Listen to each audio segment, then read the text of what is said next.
హల్లెలూయా. దేవుని యొక్క మహా ఉన్నతమైనటువంటి కృపను బట్టి లాస్ట్ సెషన్కు లేదంటే గడిచినటువంటి ఆ సెషన్కు బోరల్లో నుండి ప్రకటన గ్రంథంలో మనకి కనబడేటువంటి బోరల్లో నుండి 4 బోరలు మనం పరిశీలించడానికి దేవుడు చక్కటి కృప, అద్భుతమైనటువంటి సహాయంతో కూడిన జ్ఞానాన్ని మనందరూ కూడా అందించడానికి దేవుడు ఇష్టపడ్డారు. అయితే 4 బోర్లైని ఇంకెన్ని బోర్లు ఉన్నాయి చెప్పాలి. 7 బోర్లలో 4 అయిపోతే మరొక 3 ఉంటాయి. అయితే 4 బోర్లు 8వ అధ్యాయంలో ఉంచి మిగిలిన 3 బోర్లో వేరే అధ్యాయంలోకి మార్చే ప్రయత్నం చేశాడు భక్తుడు. అది జస్ట్ అలాగా పెట్టడం అలా అనుకుని పెట్టారా అని అనుకోవడానికి వీల్లేదు, కానీ దాని వెనకాల చాలా గొప్ప ఉద్దేశం అనేటువంటిది ఉంది. ఇప్పటి వరకు ఓదబడినటువంటి 4 బోరలో ఒక ఎత్తు అయితే ఈ మిగిలిన 3 బోరలో మరొక ఎత్తు అన్నమాట. నేను మళ్ళీ చెప్తున్నాను చూడండి, జీవితంలో ప్రతి ఒక్కరూ చనిపోయే లోపు ఒక్కసారైనా సరే తెలుసుకోవలసినటువంటి విషయాలు ఈరోజు నేను మాట్లాడి, చచ్చిపోయే లోపు ఒక్కసారైనా సరే తెలుసుకోవలసినటువంటి విషయాలు, చాలా అద్భుతమైనటువంటి మర్మాలతో కూడిన రహస్యాలని దేవుడు తగినంత మాత్రాన మీతో పంచుకోవడానికి దేవుడు కృప అందిస్తారని నేను నమ్ముతున్నాను. 4 బోరలో ఒక ఎత్తు అయితే ఈ మిగిలిన 3 బోరలో మహాభయంకరమైనటువంటివి అని అనడానికి పెద్ద రుజువు ఏదన్నా ఉందంటే ఆ 8వ అధ్యాయం ఆఖరి భాగంలో ఉన్న మాటలు ఏంటంటే, ఈ 3 ఆఖరి బోరలో ఓదక ముందే ఆకాశములో ఎగురుచున్నటువంటి ఒక పక్షిరాజు అనగా అక్కడ దేవదూత. అది పక్షిరాజు అంటే పక్షి కాదు, అది దేవదూత. అయ్యో అయ్యో అయ్యో అని చెప్పి బిగ్గరగా ఏడుస్తూ ఉంటుంది దేవదూత. ఈ బోరలు ఊదక ముందే, అంటే 5, 6, 7 బోరలు ఊదే సమయం కంటే ముందుగానే దేవదూతలు సైతం అల్లిపోతున్నారు, దేవదూతలు సైతం ఏడుస్తున్నారంటే అది ఎంత భయంకరమైనటువంటి శ్రమ అర్థం చేసుకోండి. చూడండి కావలిస్తే 8వ అధ్యాయం ఆఖరి భాగంలో కానీ మనం చూసినట్టయితే 13వ వచనం, మరియు నేను చూడగా ఆకాశ మధ్యమున ఒక పక్షిరాజు ఎగురుచు బోరలు ఓదబోచున్న 3 దూతల బోరల శబ్దములను బట్టి భూనివాసులకు అయ్యో అయ్యో అయ్యో అని గొప్ప స్వరముతో చెప్పుట వింటిని. అంటే ఎంత క్రూరమైన కఠినమైనటువంటి విధంగా ఉంటాయో ఈ ఆఖరి 3 బోరలు అనేటువంటిది. వాటి యొక్క హెచ్చరికను బట్టి, అవి పడుతున్నటువంటి ఆందోళన బట్టే మనకు అర్థమైపోతుంది అన్నమాట. అవి ఏడుస్తున్నాయి. పరలోక ఆకాశ మధ్యమందు ఉన్నటువంటి దేవదూత ఏడుస్తుంది, అయ్యో అయ్యో అయ్యో మనుషులకి ఇట్టి శ్రమ ఇంకెప్పటికీ రాకూడదేమో అన్న విధంగా వాళ్ళు ఏడుస్తున్నారంటే ఎంత భయంకరమైనటువంటి వేదన ఆ బోరల్లో ఉందో మనం అర్థం చేసుకోవచ్చు. మొట్టమొదటి 4 బోరల్లో కృప కనబడుతుంది. మొట్టమొదటి 4 బోరల్లో సహనం కనబడుతూ ఉంటుంది. దేవుని యొక్క సహనము, దేవుని యొక్క కృప, దేవుడు ఇంకనో కూడా మనుషుల్ని ప్రేమిస్తున్నటువంటి అనుభవం కనబడుతుంది. కానీ ఈ ఆఖరి 3 బోరల్లో కృపకు చోటు ఉండదు, సహనానికి చోటు ఉండదు, మనుషుల మీద దేవుడు ప్రేమించడానికి కూడా అవకాశం లేదన్న విధంగా మనకు కనబడుతూ ఉంటుంది.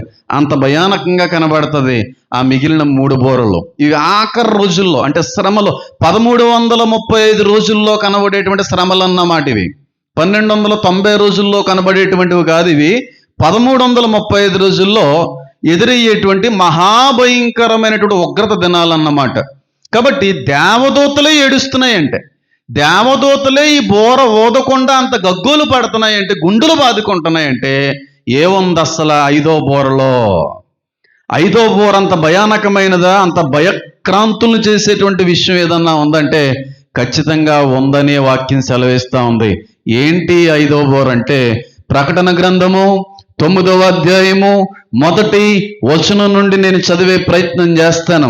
మొదటి 4 బోరలకి ఒక్కొక్క బోరకి 2 వచనాలు 3 వచనాలు మాత్రమే, కానీ ఇక్కడ ఈ 4, 5, 6 బోరల్లో ఏకంగా 11 వచనాలు సుమారుగా ఒకే బోరకి అనుసంధానమైన విధంగా కనబడుతుందంటే ఆ శ్రమ అర్థం చేసుకోండి.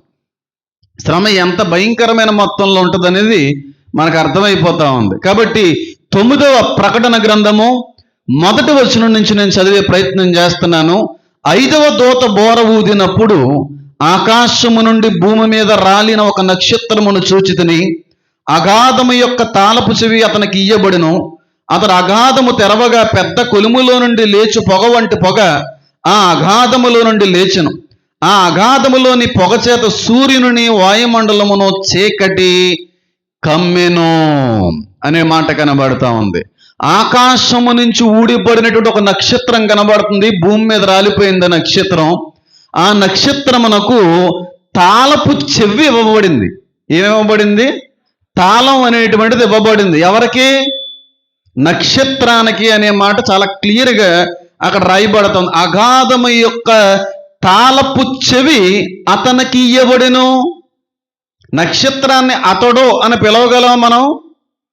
ఎవరా నక్షత్రం? దేవదూతలు. నేను చాలాసార్లు చెప్పాను, గడిచినటువంటి బోరల్లో కూడా దాని యొక్క ప్రస్తావన చేయడానికి దేవుడు ఇష్టపడ్డాడు. కాబట్టి ఆకాశము నుండి భూమి మీదకి వచ్చినటువంటి నక్షత్రం భౌతిక సంబంధమైన మన కళ్ళకు కనబడేటువంటి నక్షత్రం కాదు, కానీ అదొక దేవదూతకి పోల్చబడింది. ఆ దేవదూత చేతిలో పాతాళము యొక్క తాళపు చెవులు ఉన్నాయి. అంటే పాతాళానికి కూడా తాళపు చెవులు ఉంటాయండి పాస్టర్ గారు? వాక్యం చెప్పిందంటే ఉంటాయనే కదని అర్థం. పరలోకపు తాళపు చెవులు ఉంటాయి, పాతాళపు తాళపు చెవులు అనేటువంటివి ఉంటాయి. అయితే ఈ దేవదూతకి ఆ తాళపు చెవులు లేవు. వాస్తవానికి ఆ దేవదూత దగ్గర తాళపు చెవులు లేవు. ఎవరు ఇస్తే వచ్చాయి. అర్థమవుతుందని నేను చెప్పేది? ఎవరో ఇస్తే అది వచ్చింది. అందుకే అక్కడ క్లియర్గా అయిపోయింది, పాతాళపు తాళపు చెవులు ఇవ్వబడెను. ఇచ్చారని ఉందా, లేకపోతే ఆ వ్యక్తి కలిగి ఉన్నాడని ఉందా? చెప్పాలమ్మా. మాట్లాడితే ఇలాగే మాట్లాడాలి, లేకపోతే మీకు అది అర్థం కాదు. కొంచెం ఒక 5 నిమిషాలు ఎక్కువైనా అర్థవంతంగానే బోరను నేను పూర్తి చేసుకునే ప్రయత్నం చేస్తాను. నేను చదువుతున్నాను చూడండి. భూమి మీద రాలిన ఒక నక్షత్రమును, భూమి మీద రాలిన ఒక దేవదూతను నేను చూచితిని. అగాధం యొక్క తాళపు చెవి అతనికి ఇయ్యబడెను. అంటే ఆ దేవదూతకి చేతిలో ఒక తాళపు చెవి ఉంది. అది ఏమి బ్యాంక్ తాళపు చెవో, బీరువా తాళపు చెవో, లేకపోతే మరొక రకమైనటువంటి వాటికి సంబంధించిన తాళపు చెవులు కాదు, కానీ మోస్ట్ పవర్ఫుల్ పాతాళానికి, అగాధమునకు సంబంధించిన పాతాళపు తాళపు చెవులు. ఎవరు ఇచ్చారు ఆ వ్యక్తికి? ఎవరు ఇచ్చారని అనుకుంటున్నారు మీరు? క్లియర్గా చెప్పాలి. సగం సగం చెప్తే మళ్ళీ మీకు మీద శాపం వచ్చేస్తుంది. తెలిస్తేనే చెప్పండి. ఎవరు ఇచ్చి ఉంటారో ఆ వ్యక్తికి ఆ తాళపు చెవి? చెప్పండి. నేను ఫీల్ అవును. నిజమైతే సంతోషిస్తాను, నిజం కాకపోతే మీకు నేర్పిస్తాను. అందులో తప్పే ఉంది? ఎవరు ఇచ్చుంటారా తాళపు చెవి? వాక్యం బాగా బుర్ర పెట్టి చదువుతున్నావు అనుకోండి, టక టక టక టక టక అన్ని రెఫరెన్స్లు గుర్తు చేస్తూ ఉంటాడు పరిశుద్ధాత్ముడు. పాతాళము యొక్క తాళపు చెవులు కలిగి ఉన్నవాడు చెప్పు సంగతులేవనగా, మొదటి ప్రకటన గ్రంథం 18వ వచనంలో ఆ మాట కనబడుతుంది. అంటే ఆ తాళపు చెవులు ఎవరి ఆధీనం, స్వాధీనంలో ఉన్నాయి? యేసు క్రీస్తు ప్రభువు వారి ఆధీనంలో ఉన్నటువంటి ఆ తాళపు చెవిని ఎవరికి ఇచ్చాడన్నమాట. చూడండి, నేను చెప్పేది ఏం అబద్ధం కాదు. మొదటి అధ్యాయము 18వ వచనంలో ఉంటుంది, నాకు తెలిసి. ఉందా అండి? చదవండి ఒకసారి. అక్కడ ఏముందో నేను చదువుతున్నాను చూడండి. 1వ అధ్యాయం 18వ వచనం. మృతుడనైతిని గాని ఇదిగో యుగయుగములు సజీవున్నై ఉన్నాను, మరియు మరణము యొక్కయు పాతాళ లోకము యొక్కయు తాళపు చెవులు నా స్వాధీనములో. ఎవరు మాట్లాడుతున్నాడు మాట? యేసుక్రీస్తు ప్రభువు వారు తనను డెమాన్స్ట్రేషన్ చేసుకున్నాడు. తను పరిచయం చేసుకుంటూ ఆయన యొక్క గొప్పతనాన్ని, ఆయన యొక్క శక్తిని చూపించుకునేటువంటి ప్రయత్నంలో మాట కనబడుతుంది. కాబట్టి ఆ పాతాళానికి సంబంధించిన ఆ తాళపు చెవులు యేసుక్రీస్తు ప్రభువు వారు ఈ దేవదూతకి ఇచ్చారు. ఈ దేవదూతకి ఇవ్వబడిందంటే ఆ దేవదూత కూడా చాలా పవర్ఫుల్ దేవదూత అయి ఉండాలి. మామూలు దేవదూత అయితే కాదు. చాలా నమ్మకస్తుడైనటువంటి అతి శక్తివంతమైనటువంటి దేవదూతల్లో ఒక దేవదూత అయి ఉంటుంది. అది నా యొక్క అభిప్రాయం మాత్రమే. ఆ తాళపు చెవి ఆయన ఇస్తే ఈ దేవదూత భూలోకానికి వచ్చి ఇన్ని వేల సంవత్సరాల నుంచి ముయ్యబడిన ఆ అగాధం యొక్క తలుపుల్ని ఏం చేశాడు చెప్పాలి.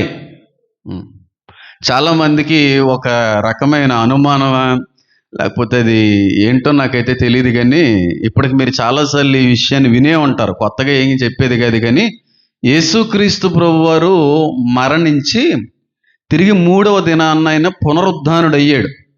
ఈ 3 రోజులు ఆయన ఎక్కడికి వెళ్ళాడంటే హేడ్స్కి, అంటే కింద పాతాళాలకు వెళ్ళాడు అనేటువంటి మాట లేఖనాల్లో కనబడుతుంది. ఎందుకు వెళ్ళాడంటే చాలామంది భక్తులు మాట్లాడుతున్న మాట, చాలామంది ప్రసంగికులు వాళ్ళని చిన్నబుచ్చాలని, వాళ్ళని ఏదో నేను తక్కువ చేసి మాట్లాడాలన్నది నా ఉద్దేశం కాదు, కానీ నాకు అర్థమైంది నేను చెప్తున్నాను అంతే. అంటే వాళ్ళు చెప్పేది వాళ్ళు చెప్పుకొచ్చారు, దేవుడు నాకు నేర్పింది నేను చెప్పే ప్రయత్నం చేస్తున్నాను. కాబట్టి ఈ 3 రోజులు పాతాళంలోకి వెళ్ళి యేసుక్రీస్తు ప్రభువారు సువార్త ప్రకటించారు అనేటువంటి బోధలు ఎప్పుడన్నా విన్నారండి ఎవరన్నా? ఈ 3 రోజులు యేసుక్రీస్తు ప్రభువారు పాతాళానికి వెళ్ళి సువార్త ప్రకటించారు అనేటువంటి బోధ చాలా మంది చేశారు. చేయడం ఏంటి, ఎక్కడన్నా అదే ఏ సేవకులన్నా అదే మాట్లాడతారు. ఏ పాస్టర్ గారికన్నా ఫోన్ చేసి పాస్టర్ గారి దగ్గరికన్నా వెళ్ళి యేసుక్రీస్తు ప్రభువారు 3 రోజులు ఏం చేశారండి, ఎక్కడున్నారండి అని అంటే, ఇంకెక్కడున్నారండి, పాతాళంలోకి వెళ్ళి అక్కడ ఉన్నటువంటి వ్యక్తులకు సువార్త ప్రకటించారండి, తిరిగి ఆయన మళ్ళీ బయటికి రావడం జరిగింది అనేటువంటి మాటనే ఎవరన్నా మాట్లాడతారు. కానీ దాన్ని నేను కొట్టేస్తూ ఉంటాను, దాన్ని నేను ఒప్పుకోను. అంటే దాన్ని నమ్మను అని నేను అనట్లేదు. నమ్మను అంటే మళ్ళీ వాళ్ళని తప్పు పట్టిన వాడిని అయిపోతాను. దాన్ని నేను ఒప్పుకోవట్లేదు, నా మనసు అది అంగీకరించట్లేదు. మరి ఏం చేశాడు ఈయన అనంటే, ఈయన చాలా క్లియర్గా వాక్యంలో రాయబడినటువంటి మాట ఏంటంటే, ఎప్పుడైతే శిలువ మీద తన ప్రాణాన్ని సమర్పించాడో వెంటనే ప్రధానుల్ని, సాతానుని బయటికి లాక్కొచ్చాడని ఉంది. వాళ్ళని నిరాయుధులుగా చేసేసాడని ఉంది. వాళ్ళకి యొక్క కోరలను పీకేసాడు ఉంది బైబిల్లో. కొలస్సీలకు రాసినటువంటి పత్రికలో మాట కనబడుతుంది. వాళ్ళని నిరాదాయులుగా మార్చాడు. వాళ్ళ యొక్క శక్తిని కోల్పోయే విధంగా కోరలు పీకినట్టుగా కనబడతా ఉంటుంది. మీరు చదవండి ఒకసారి, కొలస్సీలకు రాసినటువంటి పత్రికల్లో ఆ మాట కనబడుతుంది. కొలస్సీలకు రాసిన పత్రిక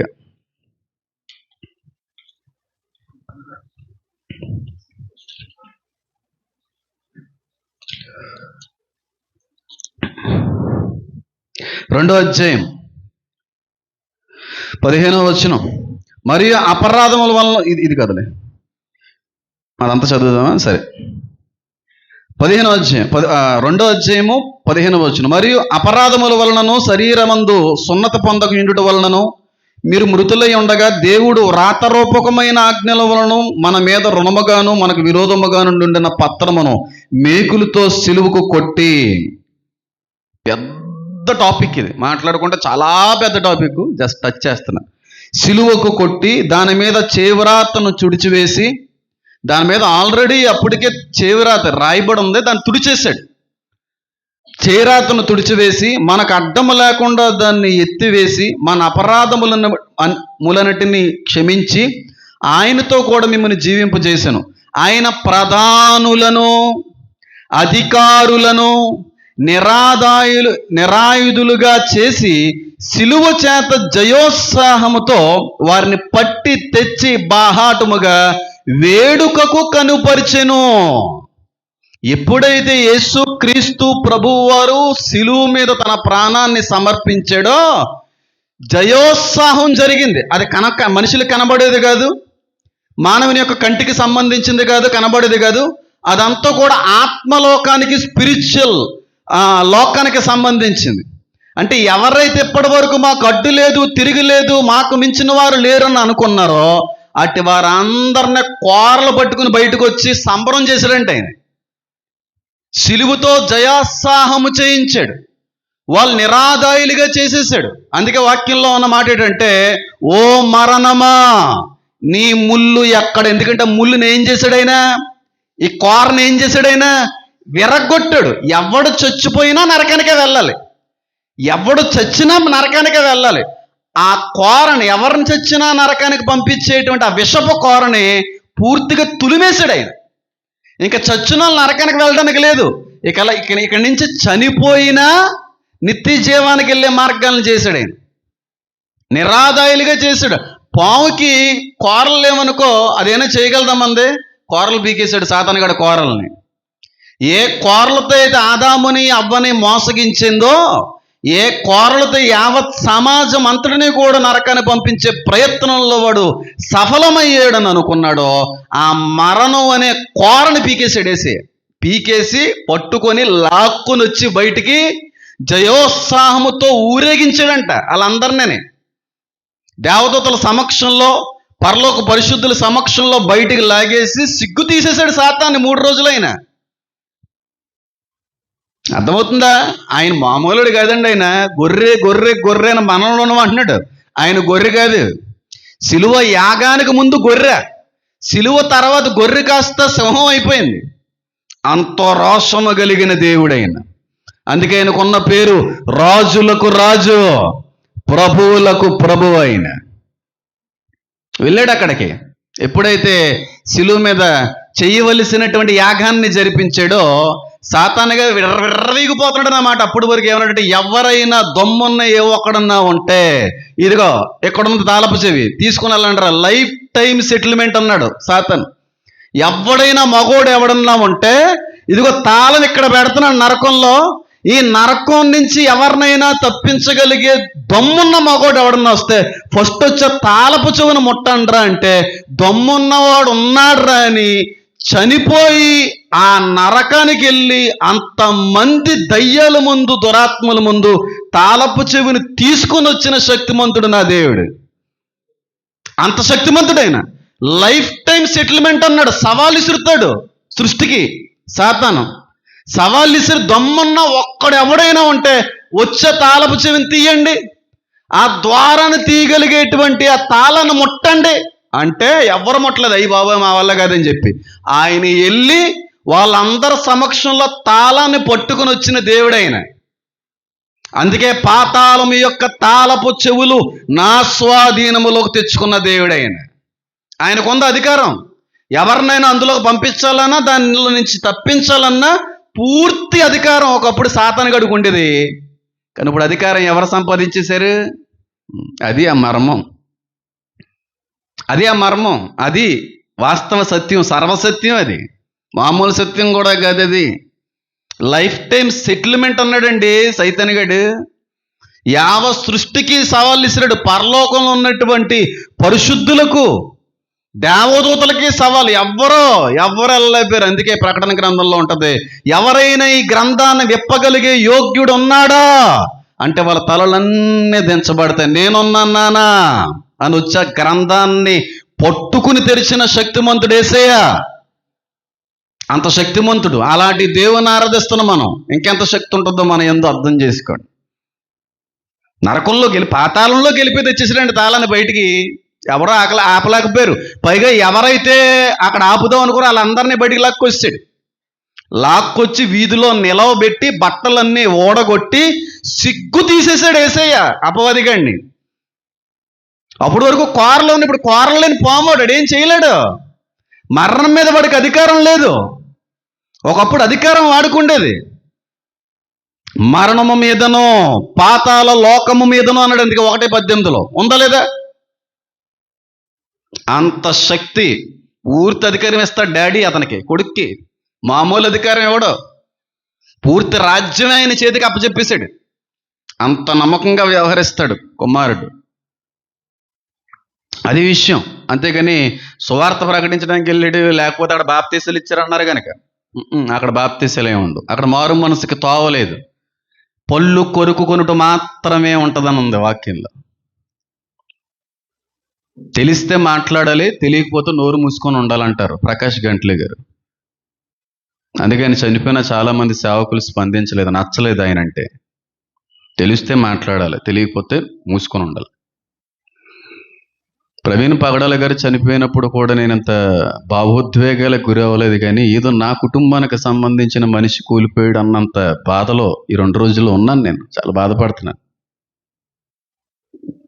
చాలా బాధపడుతున్నాను. ఏదో నా మనిషి కూలిపోయినట్టుగా. ఇదేంటి నిన్న చూసి ఇలా సన్నగా అయిపోయింది, అంతా స్కల్ బయటకు వచ్చేసి మనిషి వీక్ అయిపోయి.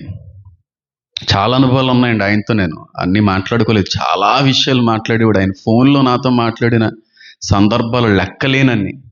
ఎన్ని పంచుకున్నాడంటే అన్ని పంచుకున్నాడు ఆయన. మీటింగ్ వచ్చే ముందు, మీటింగ్ తర్వాత.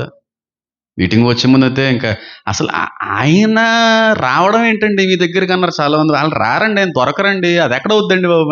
ఆయనే అన్నారు, హేమన్ నేను వస్తాను హేమన్.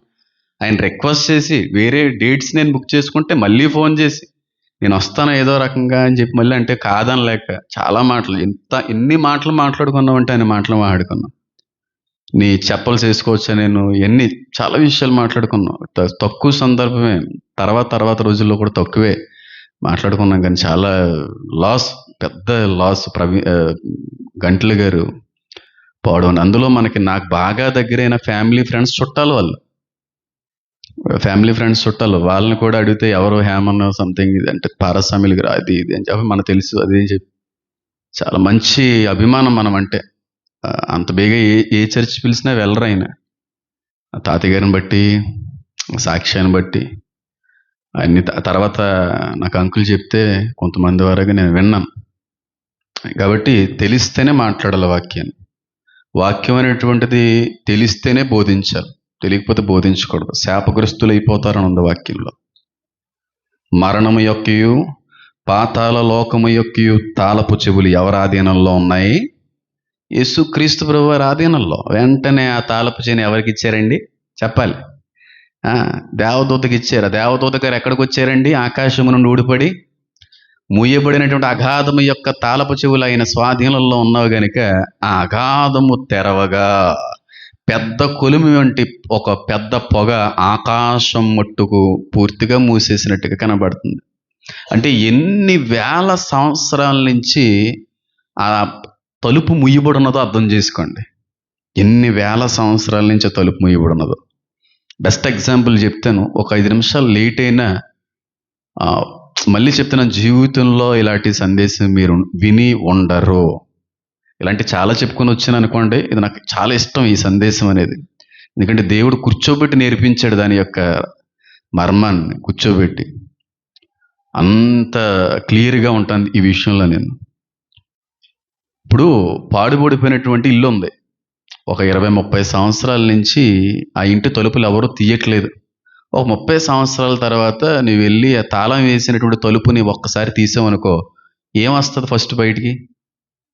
దుమ్ము వస్తుంది, బూజి, దోగరు, ఈ మడ్, ఇదేంటిది వాట్ ఇట్ మీన్, మడ్ కదా అనకూడదు, దోగరే దుమ్మంతా ఒక్కసారి బయటకు వస్తుంది. అంతేకాని స్మూత్గా ఉంటుందా ఏరియా? క్లీన్గా ఉంటుందా?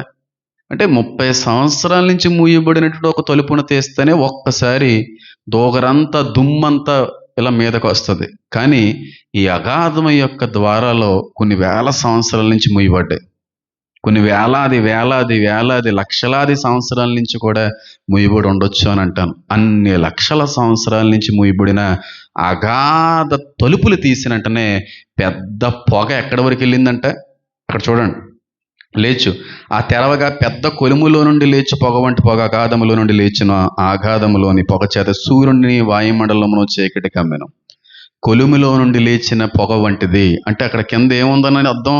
అగాధములో, పాతాళంలో ఏముంది? కొలిమి, అగ్ని ఉంది అక్కడ.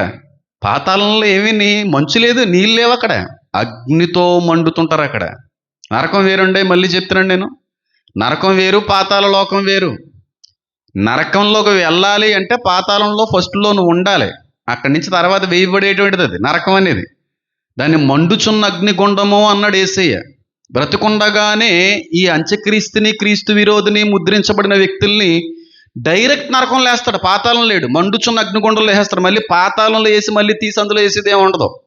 కానీ ఆ నరకదానికి వేసేటువంటి సమయం వరకు మాత్రం పాతాళంలో వెయిట్ చేసే పరిస్థితి, అది పరిస్థితి. అర్థమైందా? అంత కొలుములో నుంచి లెగుస్తున్నటువంటి పొగ వచ్చినట్టుగా వచ్చింది. సూర్యుడంతా కూడా కమ్మేసిన తర్వాత మిడతలు వంటివి బయటకు వచ్చాయి అని ఉంది.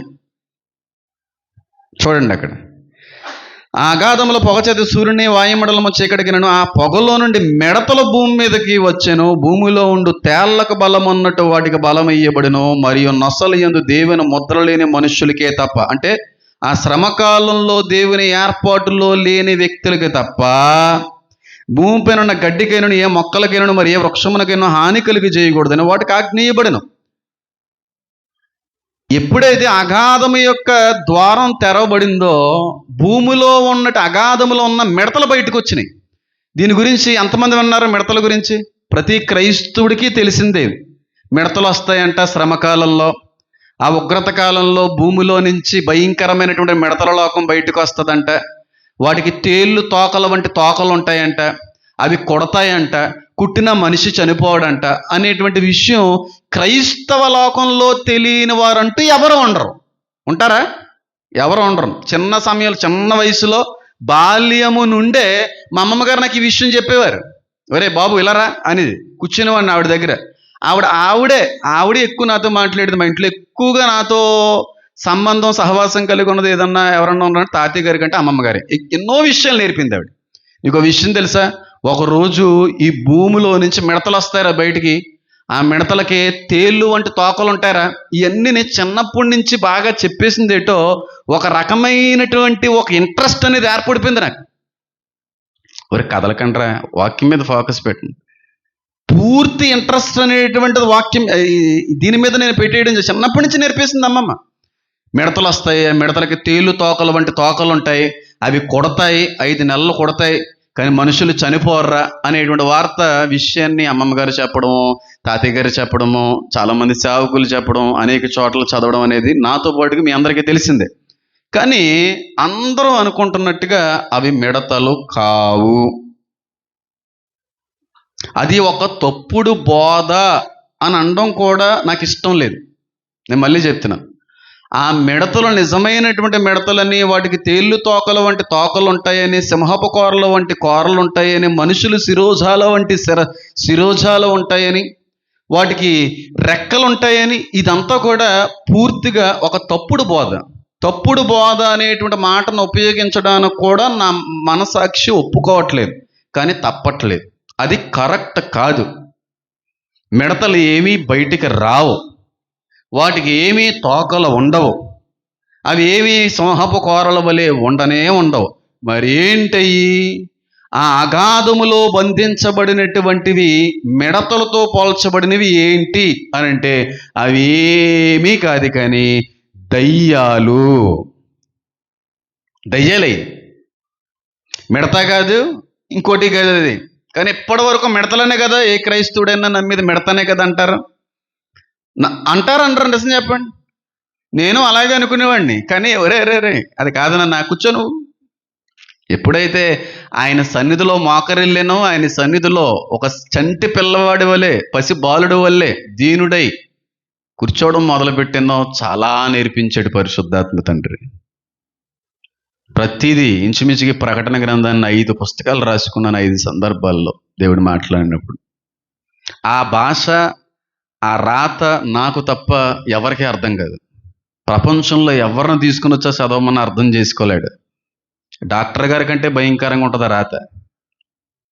ఎందుకలా రాయించాడు ఎవరికీ అర్థం కాదు. అది అంత అంత అంత అంత చిరాగ్గా ఉంటుంది. నాకే అర్థమవుతుంది అది పరిస్థితి.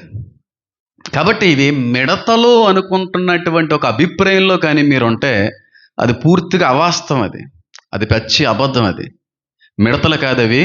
ఏంటి అంటే పడద్రోయబడినటువంటి దేవదూతలు, దయ్యాలయ్యి. మీరు ఎలా ప్రూవ్ చేయగలరండి పాస్టర్ గారు అని అంటే, నేను ఎలా మాట్లాడినా వాక్యానుసారంగానే మాట్లాడతాను. వాక్య ఆధారం లేకుండా మాట్లాడే ప్రసక్తే లేదు. ఎట్టి పరిస్థితుల అవకాశం లేనే లేదంటాను. లోకసువార్త ఒకసారి తీసే ప్రయత్నం చేద్దాం. అవి పడద్రోయబడిన దేవదూతలని, దయ్యాలుగా మారిపోయినటువంటి స్వారూప్యాలని మీకు నేను రుజువుపరిచే ప్రయత్నం చేస్తాను. చూడండి, ఒక 3 రెఫరెన్సెస్ని నేను కోట్ చేయడానికి ఇష్టపడుతున్నాను. మొదటిగా, అంటే టచ్ చేయకూడదు ఇది ఎక్కువ మాట్లాడటం వల్ల అది చాలా అనర్థాలకి దారితీస్తుంది. అది విశ్వాసులకు కూడా అంత మంచిది కాదు కనుక నేను దీన్ని ఎక్కువ టచ్ చేసి వదులుతాను. అంతేగాని నాకు తెలిసిన విషయం అంతటినీ కూడా నేను వెల్లడిపరచుకోవడానికి ఇష్టపడలేదు. మంచిది కాదు, అది మంచిది కాదు. కాబట్టి లోకసువార్త 8వ అధ్యాయము 31వ వచనం.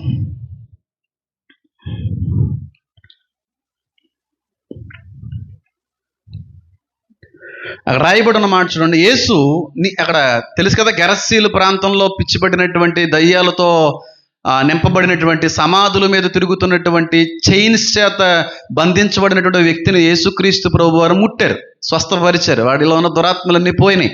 ఆ మాట సందర్భం చూడండి. యేసు నీ పేరేమని వాడిని అడుగగా చాలా దయ్యములు వారిలో చొచ్చి ఉండను గనుక వాడు తన పేరు సేన అని చెప్పి పాతాళ లోకములోనికి పోవుటకు తమకు ఆజ్ఞాపింపవద్దని ఆయనను ఎక్కడికి పంపించొద్దు అంటున్నారు? యేసయ్యని దయ్యాలు వేడుకుంటున్నాయి ఎక్కడికి? అంటే పాతాళ లోకంలో ఏముంటది? అది పాతాళ లోకంలో శ్రమ ఉంటుంది, బాధ ఉంటుంది, ఉగ్రత ఉంటుంది, వేడి ఉంటుంది, అగ్ని ఉంటుంది, పైగా పడద్రోయబడిన వీటికి మించిన శక్తివంతమైన దయ్యాలు ఉంటాయి. అవి ఎక్కడ పంపించొద్దని బతిమాలకుండా తెలుసా దయ్యాలు? ఓయ్ బాబా, ఇంకా టైం ఇంకా అవ్వలేదు కదా, మేము పూర్తిగా పాతాళ లోకంలో పడిపోయేటువంటి సమయం ఇంకనూ రాలేదు కదా, దైవ కుమారుడా, సర్వోన్నతుడైన దేవుని కుమారుడా, అప్పటి వరకు మమ్మల్ని పంపించకూడదు కదా, ఈ లోపు అక్కడ పందులు ఉన్నాయి, అక్కడికి వెళ్ళిపోమంటారా అంటే అక్కడికి వెళ్ళిపోయిన తప్ప ఎక్కడికి వెళ్ళడానికి అవి ఇష్టపడట్లేదు, పాతాళ లోకానికి వెళ్ళడానికి ఇష్టపడట్లేదు. ఇది ఒక విషయం. అంటే పాతాళ లోకంలో ఏముంటుందని మనం అర్థం చేసుకోవాలి, అర్థం చేసుకోండి. అలాగే 2 పేతురు గ్రంథం, 2 పేతురు 2 పేతురు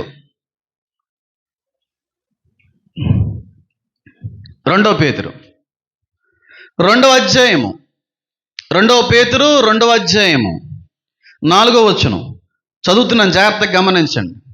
218, 219 పేజెస్లో నేను చదువుతున్నాను.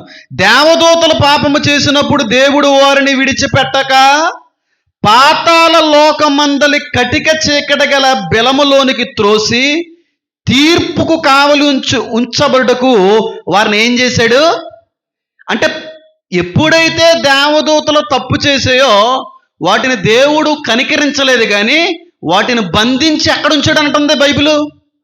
చెప్పాలి, పాతాళ లోకంలో బంధించబడినటువంటి దేవదూతలు, ఇదిగో ఇక్కడ రాయబడింది, పడద్రోయబడిన దేవదూతలు. దీనికి మించిన ఎన్నో ఆధారాలు నేను ఇవ్వగలను.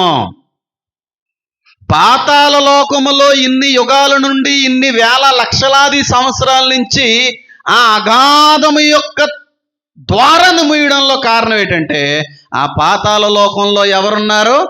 బంధించబడినటువంటి దేవదూతలు ఉన్నారా లేదా?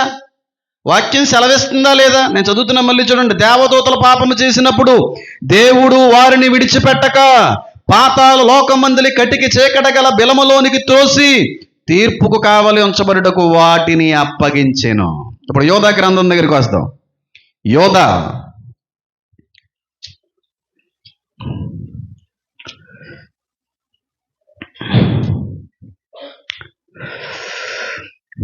యోధాలు ఎన్ని అధ్యాయాలు ఉంటాయి? అది యోధా పత్రిక 6వ వచనం, మరియు తమ ప్రధానత్వమును నిలుపుకొనక తమ నివాస స్థలమును విడిచిన దేవదూతలను మహాదినమున జరుగు తీర్పు వరకు కటిక చీకటిలో నిత్య పాశములతో ఆయన బంధించి ఏం చేశాడు? ఎక్కడ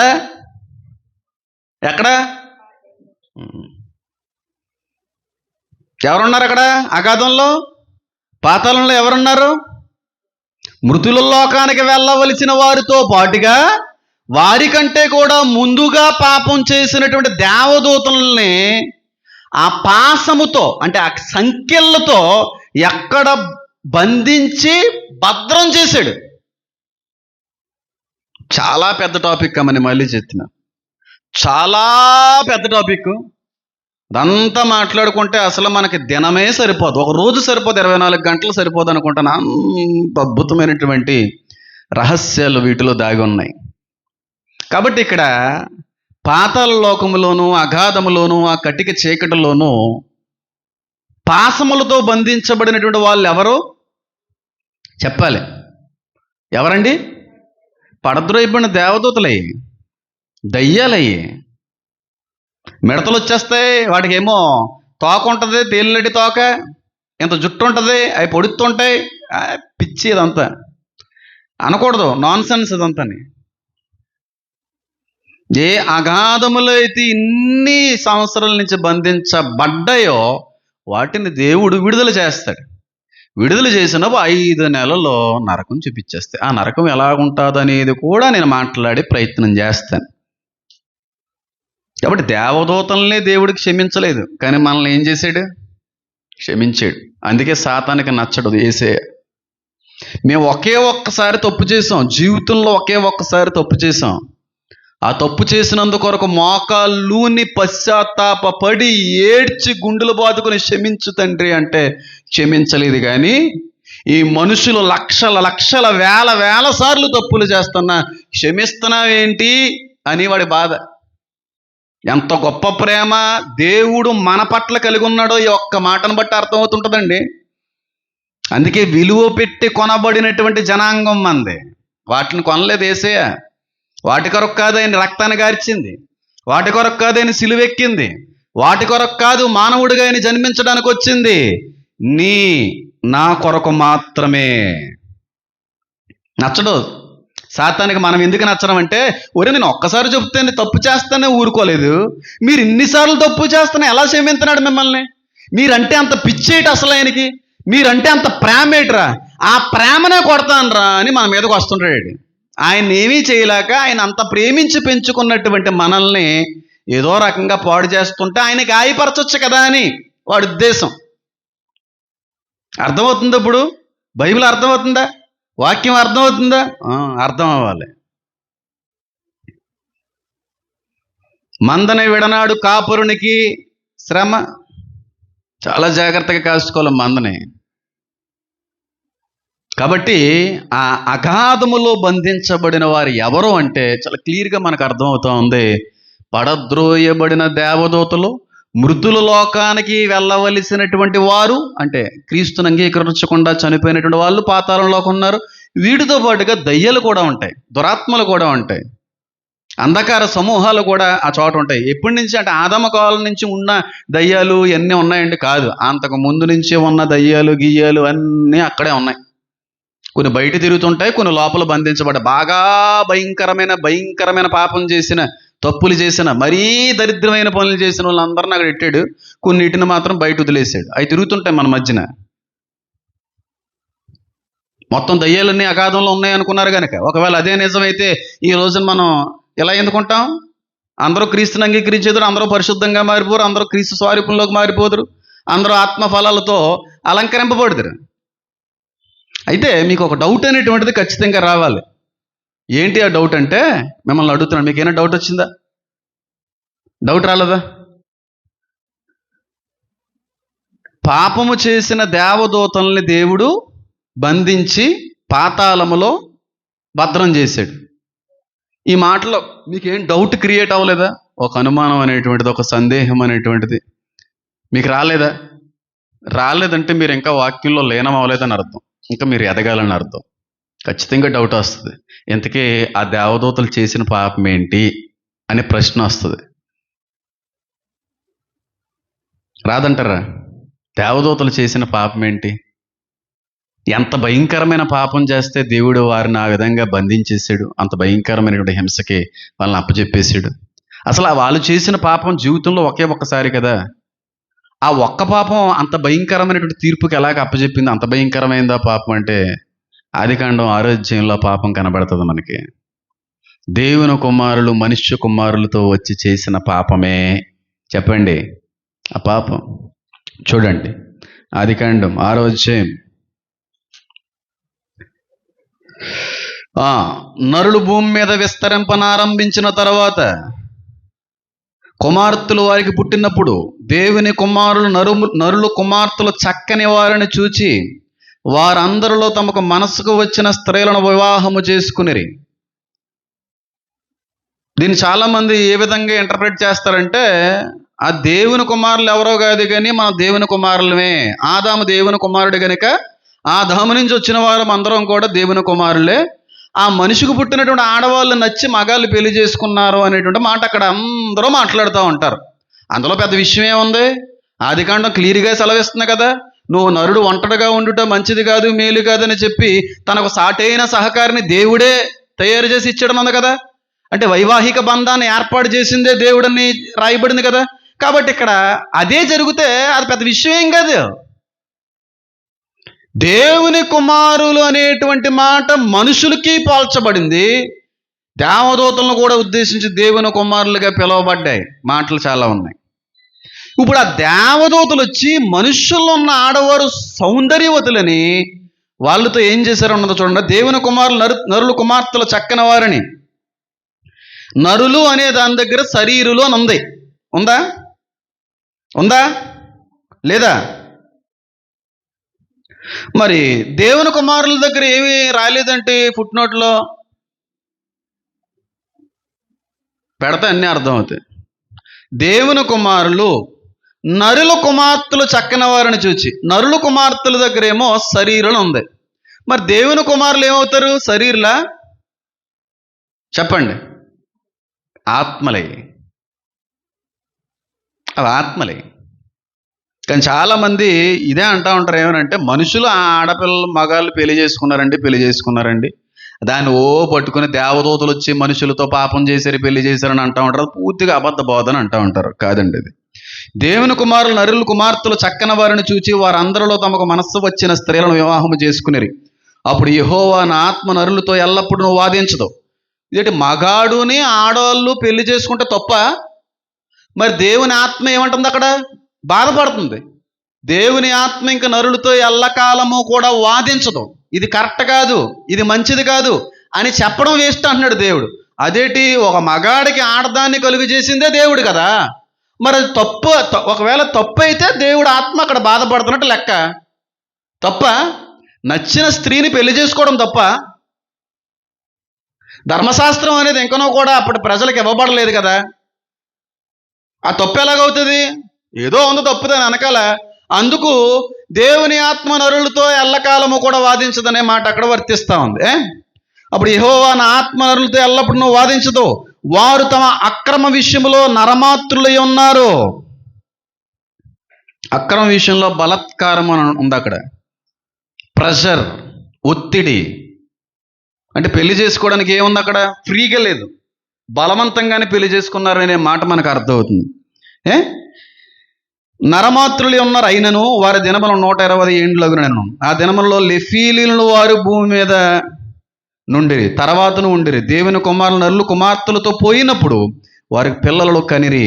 పూర్వకాలమందు పేరు పొందిన సూరులు వీరే. నరులు చెడుతనమును భూమి మీద గొప్పదనియు వారి హృదయం యొక్క తలంపులో అంతయు ఎల్లప్పుడూ కేవలం చెడ్డదనియు యెహోవా చూచి తన భూమి మీద నరులను చేసినందుకు యెహోవా సంతాపము నొంది తమ హృదయములలో నొచ్చుకును. అప్పుడు యెహోవా నేను సృజించిన నరులతో కూడా జంతువులను, పురుగులను, ఆకాశ పక్షాధిపతులను భూమి మీద నుండకుండా తుడిచివేదును. ఏలయనగా నేను వారిని సృష్టించినందుకు సంతాపం నొంది ఉన్నాను అనెను. దేవుని కుమారులు నరులు కుమార్తెలతో పోయినప్పుడు ఎవరు పుట్టారండి? అందుకు దేవుడు ఏమంటున్నాడండి? మీరు ఇంక మారరు కాబట్టి యావత్ ప్రపంచం అంతటిని తుడిచేస్తానని చెప్పి నోవహు జలప్రళయాన్ని పంపించి తుడిచేశాడు. దేవదూతలు చేసిన తప్పు ఏంటంటే దేవుని స్వారూప్యమందు కలుగు చేయబడినటువంటి మనుషుల్లో ఆడవాళ్ళ దగ్గరికి వచ్చి వారు ఇంటిమేషన్ చేశారు, వాళ్ళు కలిశారు, శారీరకంగా కలిసిపోయారు. ఇప్పుడు ఆ పడద్రోయబడిన దేవదూతలు వారి స్వారూప్యాన్ని కోల్పోయినాయి, వాటి శక్తిని కోల్పోయినాయి, వాటి పరిశుద్ధతను కోల్పోయినాయి. పూర్తిగా వ్యతిరేకమైన, దేవునికి వ్యతిరేకమైనటువంటి శక్తిని, స్వారూప్యాన్ని సంపాదించుకున్నాయి.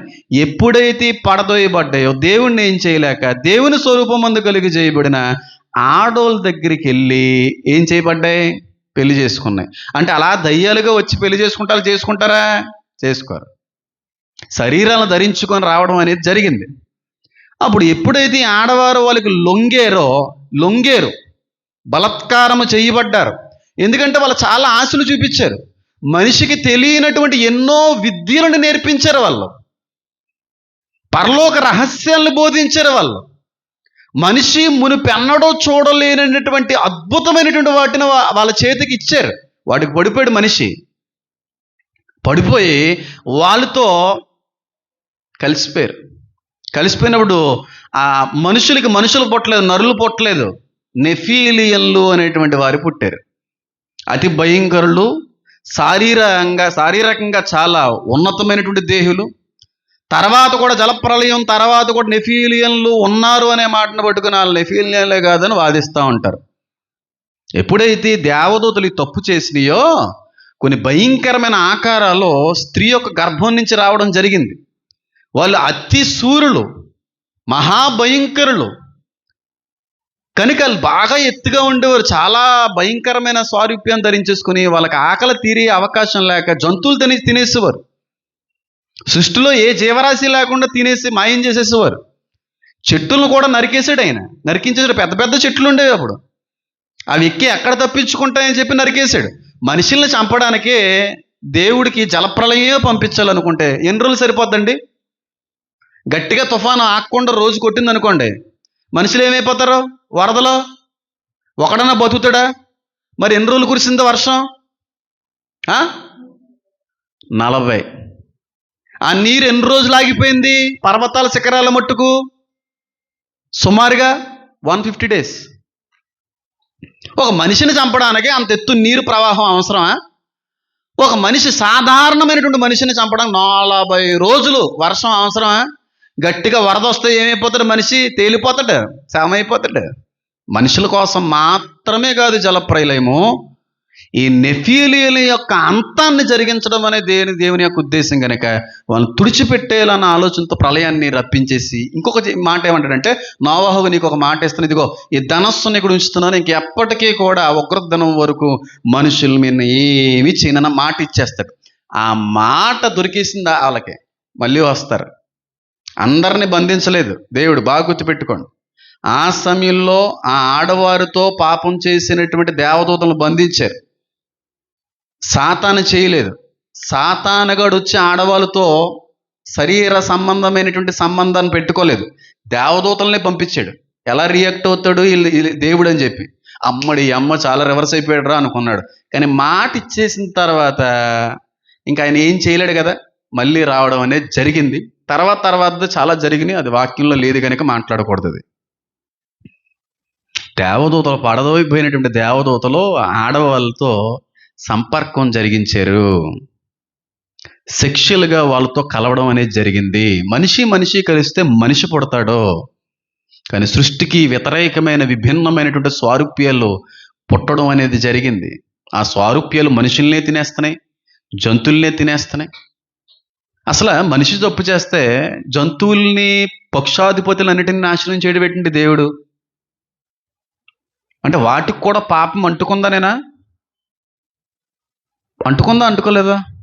100% అంటుకుంది. టచ్ చేయకూడదు, టచ్ చేయండి, అంతవరకే మాట్లాడాలి, ఎక్కువ మాట్లాడకూడదు వాటి విషయాల్లో. అసలు అయ్యేం తప్పులు చేసాయి? జంతువులు ఏం తప్పులు చేసాయి? పక్షులు ఏం తప్పులు చేసాయి? అవి కూడా ఏమైనా తప్పులు చేసాయా? దీని గురించి ఎక్కడ రాయబడుతుందంటే, మోషే కాలంలో ఇచ్చినటువంటి ధర్మశాస్త్రం ఆ గ్రంథంలో రాయబడుతుంది. అంటే ఇలాగని రాయబడదు, కానీ ఇండైరెక్ట్గా అక్కడ మనకు అర్థమవుతూ ఉంటుంది. కాబట్టి ఇండైరెక్ట్గా రాసింది మనకెందుకు అంత అవసరం లేదు కాబట్టి నేను మాట్లాడలేదు. అర్థమైందా? కాబట్టి ఆ దేవదూతలు ఏం చేశారు? పాపం చేశారు. ఆ పాపం ఏంటి? దేవునికి వ్యతిరేకంగా తిరుగుబాటు చేయడమే పాపం. అలా తిరుగుబాటు చేసినందుకు దేవుడు వాళ్ళని ఏం చేయలేదు, వాళ్ళని ఏం శిక్షించలేదు, వదిలేశాడు. కానీ ఎప్పుడైతే తన స్వారూప్యమందు కొలుగు చేయబడినటువంటి స్త్రీల మీద వ్యామోహంతో అందంగా ఉన్నారో, భలే ఉన్నారనే ఉద్దేశంతో వాళ్ళ శరీరాలను మార్చుకుని, వాళ్ళని మభ్యపరిచి, మోసగించి, తెలియనటువంటి విద్యలను నేర్పి, తెలియనటువంటి విలువైన వస్తువులు ఇచ్చి ఆడలను లోబరుచుకుని వాళ్ళతో పడుకున్నారు. అంతేనండి, పుట్టేసినాయి. అది జరిగింది, అదే పాపం. వెంటనే దేవుడు ఊరుకున్నాడా? ఏం చేశాడు చెప్పాలి? బంధించాడు అని ఉంది. అదే చేసిన పాపం. దేవుని మీద తిరుగుబాటు చేసిన తర్వాత బంధిస్తే అసలు ఆదాము దగ్గరికి అసలు సాతానే రాడు. గుర్తుపెట్టుకోండి మాటని. ఆ వచనం ఆ విధంగా మీరు అర్థం చేసుకుంటే ఆదాము దగ్గరికి వస్తాడా? సాతాను వస్తాడా? రాలేడు కదా.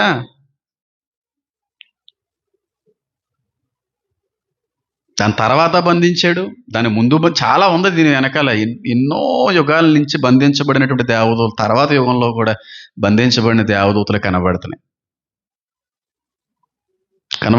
కాబట్టి ఆ పాపం ఏంటి అనగా, ఈ దేవదూతలు మనుషులతో కలిసిపోవడమే పెద్ద పాపం.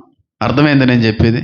ఇప్పుడు నెఫీలియన్లు అనేటువంటి వాళ్ళు పుట్టారు, వాళ్ళు ఉన్నారు, వారి ఆత్మలే అపవిత్రాత్మలో అని పిలువబడింది బైబిల్లో. ఇంగ్లీష్లో అన్క్లీన్ స్పిరిట్స్. అటు దేవుని ఆత్మ కాదు, ఇది కాదు, కలుషితం అయిపోయిన కరప్టెడ్ స్పిరిట్స్ అన్ని. మనుషుల్లోకి వచ్చిన ఆత్మ ఎక్కడి నుంచి వచ్చింది? పరలోకం నుంచి. అది హిందువుడైనా, ముస్లిం అయినా, క్రైస్తవుడైనా, యూదుడైనా, ఏ ఆత్మ అయినా దేవుడి నుంచి, పరిశుద్ధ దేవుడి నుంచి వచ్చింది. కానీ నెఫీలియన్ యొక్క ఆత్మలో పరిశుద్ధ దేవుడి నుంచి వచ్చింది కాదు. మనిషి ఆత్మ, మనిషి పడద్రోయబడిన దేవదూత మిళితమైన తర్వాత వచ్చిన అపవిత్రమైనటువంటి ఒక ఆత్మ పుట్టింది. అవి తిరుగుతుంటాయి. కొన్నిటికి శరీరాలు ఇచ్చాడు సైతానుగాడు, కొన్ని అంధకార శక్తులు, ప్రధానులు, దూతలు, ప్రిన్సిపాలిటీస్, పవర్స్ అంటాడు పౌలు. తిరుగుతున్న వాటితోనే కదా మన పోరాటం, శరీరంతో కాదు కదా అంటాడు. రకరకాలు ఉన్నాయి డెమానిక్ స్పిరిట్స్ అనేటువంటి, దయ్యపు ఆత్మలు అనేటువంటి. కాబట్టి మనం అర్థం చేసుకోవలసినటువంటి విషయం ఏంటంటే, అవి వచ్చేటువంటివి ఏంటి అంటే దయ్యాలు, మిడతలు కాదు, మిడతలు కానే కాదు, అవి దయ్యాలు. అది కూడా నేను రుజువుపరుస్తాను. మీకు ఒక డౌట్ అనేటువంటిది ఖచ్చితంగా వచ్చి ఉండాలి. ఏమనంటే, పాస్టర్ గారండి మీరు సేవకుడై ఉండి బైబిల్ చేత పట్టుకొని ఉండి దయ్యాలు ఉన్నాయి అని అంటున్నారు, అది ఎంతవరకు కరెక్ట్ అండి? దయ్యాలు నిజంగా ఉన్నాయా లేదా అనే ప్రశ్న మీకు రావాలి. దయ్యాల పాలు చేసాం అనుకోండి, కొంతమంది పాస్టర్ కాదు అన్నట్టుగా మాట్లాడు. దయ్యం లేకుండా దేవుడు లేడు, దేవుడు లేకుండా దయ్యం లేదు. మంచి ఉంటే చెడు ఉంటుంది, చెడు ఉంటే మంచి ఉంటుంది. ఏదైనా తోటలో కూడా మంచి చెడులిచ్చు వృక్షం అనేది ఉన్నది. పాపం కంటే కూడా ముందుగా పరిశుద్ధత ఉన్నదంటే ఖచ్చితంగా అపవిత్రత అనేది కూడా ఉన్నది. పాపం అంటే పుణ్యం అనేది కూడా ఉన్నది. ఉందా లేదా? మంచి అంటే చెడు ఉందో, దేవుడు ఉంటే దయ్యం ఉన్నాడు. దయ్యం లేదన్నవాడు అసలు మనిషే కాదు. దేవుడు ఉన్నాడు అని నమ్మేవాడే దయ్యాన్ని నమ్మగలడు. ఎంతమంది నమ్ముతున్నారు? ఎంతమంది దయ్యాలు ఉన్నాయని నమ్మగలరు? నమ్మగలరు. ఈ మాటే కరెక్ట్. నమ్ముతున్నారు కదా, నమ్మగలరు. చాలా చాలా చాలా క్లియర్గా మాట్లాడుతున్నాడు పరిశుద్ధాత్మ. ఎక్కడ వాక్చాతుర్యం కూలిపోకుండా మాట్లాడుతున్నాడు ఆయన. ఎంతమంది దయ్యాలు ఉన్నాయి అని నమ్మగలరు? నమ్ముతున్నారు కదా, ఎంతమంది నమ్మగలరు? అంటే నమ్మశక్యంగా అనిపిస్తే నమ్ముతాం, నమ్మశక్యంగా అనిపించకపోతే నమ్మలేం. అది దాని అర్థం. ఎంతమంది నమ్ముతున్నారు? పోనీ నమ్ముతున్నారు అంటున్నాను. ఎంతమంది నమ్ముతున్నారు దయ్యాలు ఉన్నాయని? సరిగ్గా సగం సగం ఎత్తితే నాకు మళ్ళీ నీదేటిరా సగం సగం అనేటువంటి. మా అమ్మగారు ఎత్తట్లేదేటి? ఎత్తారు. ఎందుకు లేవనైనా నీలో బోల్డని ఉండిరా ఒకప్పుడు అన్నట్టు చూస్తున్నారు మా అమ్మగారు. ఇంకొకసారి ఎత్తాడు నా సాటిస్ఫాక్షన్ కోసం. దయ్యాలు ఉన్నాయా? ఆ పిల్ల ఎత్తట్లేదేటి? ఆల్రెడీ నేనే పెద్ద పిల్ల దయ్యంలో ఉన్నాను, ఇంకా దయ్యం ఏంటి అన్నట్టు చూస్తుంది ఆ పిల్ల. దయ్యాలు ఉన్నాయా లేవా? 100% ఉన్నాయి. ఎందుకు లేవు? ఎక్కడి వరకు? ఎందుకంటే పౌలు గారు అన్నారు కదా, మనం పోరాడున్నది శరీరులతో కాదు, ఆత్మ సంబంధులతో, దురాత్మల సమూహముతో, అంధకార శక్తులతో అన్నాడా లేదా? దయ్యాలు అనేవి అక్షర సత్యము. దయ్యాలు లేవు అని అంటున్నాడంటే ఆ వ్యక్తి నాస్తికుడు. అటు దేవుణ్ణి కూడా నమ్మలేని వ్యక్తి దయ్యాన్ని నమ్మలేడు. ఒకవేళ దయ్యాలు అనేటువంటివి లేకపోతే దేవుడు అనేటువంటి వాని యొక్క అవసరత లేదు మనిషికి. నేను నమ్ముతున్నాను దయ్యాలు ఉన్నాయని, ఎందుకంటే చాలాసార్లు పట్టి పీడించాయి. నేను లోకంలో తిరగడానికి కారణం ఆ ఆత్మలే. చాలామంది అంటూ ఉంటారు ఏమనంటే, చనిపోయిన వాళ్ళు దయ్యాలుగా మారిపోతుంటారంట కదండి పాస్టర్ గారు అని చెప్పి. చనిపోయినటువంటి వాళ్ళు దయ్యాలు కారు. హైదరాబాద్లో పెద్ద పాస్టర్ అమ్మగారు, పెద్ద పాస్టర్ గారు, బోల్డంత యూత్ దయ్యాలు మనుషులు చచ్చిపోయిన తర్వాత మారిపోతుంటాయని ప్రసంగాలు చేస్తుంటారంట. చేశారంట. మొన్న నాకు కొంతమంది పంపించారు, రియాక్ట్ అవ్వండి అన్నాను. నా పని అది కాదు. నేను ఒక సేవకుని విమర్శించడం నా పని కాదు. నాకు నేర్పింది బోధించడం నా పని. అదేంటి అలా మాట్లాడుతుంది ఆవిడని చెప్పి అనుకున్నాను. ఒక పెద్ద పాస్టర్ గారు కోడలు అనుకోండి, బోల్డ్ అంతమంది యూత్ 1000 లక్షల మంది వచ్చినట్టుగా ఉంటారు. చనిపోయిన వాళ్ళు దయ్యాలుగా మన దగ్గరికి వస్తుంటారని చెప్పి. చనిపోయిన వాళ్ళు చనిపోయిన తర్వాత వెంటనే ఏం చేయబడద్దనుంది బైబిల్లో? తీర్పు తీర్చబడును. పరలోకానికి వెళ్ళే వాళ్ళు ఎవరు? పాతాళానికి వెళ్ళే వాళ్ళు. అది తీర్పు. అంత్య తీర్పు కాదండి, మళ్ళీ అక్కడ తీసుకున్నారు కనుక. అంత్య తీర్పు కాదు అది. ఎక్కడికి వెళ్ళాలి అనే తీర్పు. 2 మార్గాలు ఉంటాయి మనిషి చనిపోయిన తర్వాత: పాతాళపు మార్గము, నిత్య జీవపు మార్గం. ఇందులోకి వెళ్ళే వాళ్ళు ఇందులోకి వెళ్ళిపోతుంటారు, ఇందులోకి వెళ్ళే వాళ్ళు ఇందులోకి వెళ్ళిపోతూ ఉంటారు. ఇరుకు మార్గము, విశాల మార్గము. ఇరుకు మార్గంలో వెళ్ళే వాళ్ళు తక్కువ మంది, విశాల మార్గంలో వెళ్ళే వాళ్ళు ఎక్కువ మంది. నువ్వు ఏ మార్గానికి సంబంధించిన వ్యక్తివో నువ్వు అర్థం చేసుకుంటే సరిపోద్ది. చనిపోయిన వాళ్ళు దయ్యాలు కారో, కానీ దయ్యాలు మనుషులను పడతాయి. బాగా చెప్తాను, ఒక చిన్న క్లాసికల్ ఎగ్జాంపుల్ చెప్తాను. ఎస్టీడీస్ అంటారు. ఎస్టీడీ ఎవరికన్నా ఐడియా ఉందో? ఎస్టీడీ కొంచెం ఏజ్ రిస్ట్రిక్టెడ్ మాటలు ఇవి. అండర్ 18 ఎవరైనా ఉన్నారు ఇక్కడ? 18 సంవత్సరాల కంటే తక్కువ వయసు ఉన్న వాళ్ళు ఉన్నారా? ఉంటే చెవులు మూసుకో. స్త్రీ బోధించకూడదు అన్నాడు దేవుడు. ఈ మాటలు బోధించగలదా స్త్రీ? ఇలాంటివి బోధించగలరా? ఖండించగలరా? హెచ్చరించగలరా? ఇలాంటి విషయాలు స్పష్టంగా మాట్లాడగలరా ఆడోళ్ళు? ఎందుకులే, అయినా మనకు అనవసరం.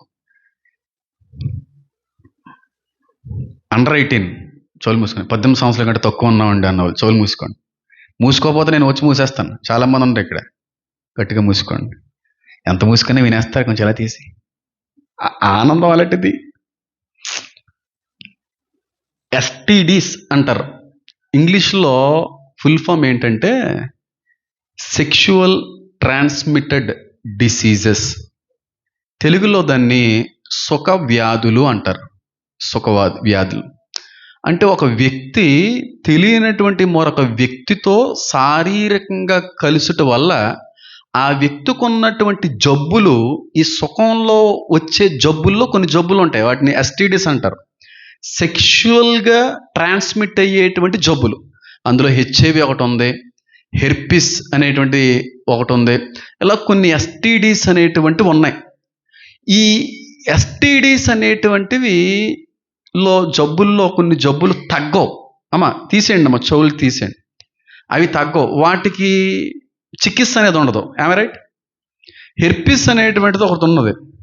అదేం చేస్తుందంటే ఆ వైరస్ వెన్నుముక్కలోకి వెళ్ళి దాక్కుంటుంది. మళ్ళీ అప్పుడప్పుడు వస్తూ ఉంటుంది. అప్పుడప్పుడు చాలా రేర్గా వస్తూ ఉంటుంది. అది యూరిన్ ఎక్కడ పడితే అక్కడ వేయడం వల్ల కూడా వస్తుంది. యూరిన్ లేకపోతే కొన్ని దరిద్రగొట్టు పనులు చేసినప్పుడు అంటుకొనుట వల్ల కూడా వస్తుంది. వాళ్ళకున్నాయి, మనకు వస్తూ ఉంటాయి. వాటిని సుఖవ్యాధులు అంటారు, ఎస్టీడీస్ అంటారు. ఈ ఆత్మీయ జీవితంలో కూడా ఎస్టీడీస్ అనేవి ఉన్నాయి. వాటిని నేను సెక్షువల్ ట్రాన్స్మిటెడ్ డెమాన్స్ అంటాను. డెమాన్ అనగా దయ్యం. భార్యని కాకుండా, భర్తని కాకుండా పరపురుషునితో, పరస్త్రీతో సెక్షువల్గా కానీ కలిస్తే వారి నుంచి వచ్చేటువంటి వ్యాధులే కాదు, కానీ వారిలో ఉన్నటువంటి దయ్యాలు కూడా మనలోకి వస్తుంది. ఇది నిజం. మనిషి చనిపోతే చనిపోయిన వ్యక్తి యొక్క ఆత్మ దయ్యం అవ్వదు, కానీ మనుషుల నుండి మరొక మనిషికి దయ్యాలు ట్రాన్స్ఫర్ అవుతాయి. ఇది నిజం. ఎంతమంది నమ్ముతున్నారు? అవి మనలోకి వచ్చాయనుకోండి, మనశ్శాంతం ఉండనివ్వవు. వ్యభిచారపు ఆలోచన వస్తుంది అనుకోండి, ఒక స్త్రీని చూసి తప్పుడు ఆలోచన మనకు వస్తుంది అనుకోండి, అంత దూరంగా ఉన్నాయి దయ్యం. రే మనోడు ఆలోచిస్తున్నాడు, ఎప్పుడు కొంచెం ఎక్కువైతే బాగుండు, కొంచెం ఎక్కువైతే బాగుండును అని లోపొచ్చి పట్టుకుంటుంది.